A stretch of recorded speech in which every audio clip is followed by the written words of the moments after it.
Okay, ladies and gentlemen, welcome to Tradespeople. Today we're going to be installing this washing machine. All right. Now I'm going to try and just go through it with you. This is your pipe to connect to your washing machine just here. Okay, so that goes on just there.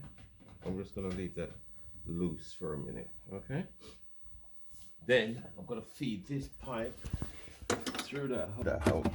Alright, next we have a pipe that goes to your sink outlet. Feed that through also. And then we have our mains. We feed that through also. Alright, get that kind of in here. Come on, give me a bit of slack on that. Alright, next thing we do, we come under our sink, and our pipe should come through there, which is going to be a nightmare. So I'm going to do that and get back to you. Okay. Ladies and gentlemen, there we are.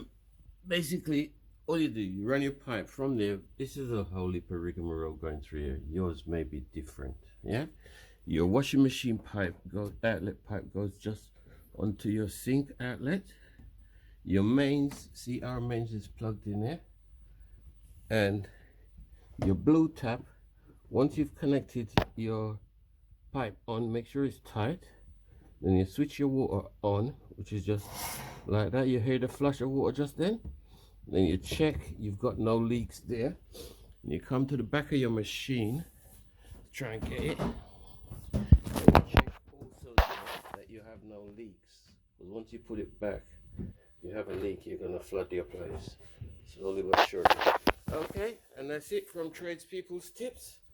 Till next time, we're going to finish off here and see you later. And for those who are out there robbing people, I beg you, stop it. See you later.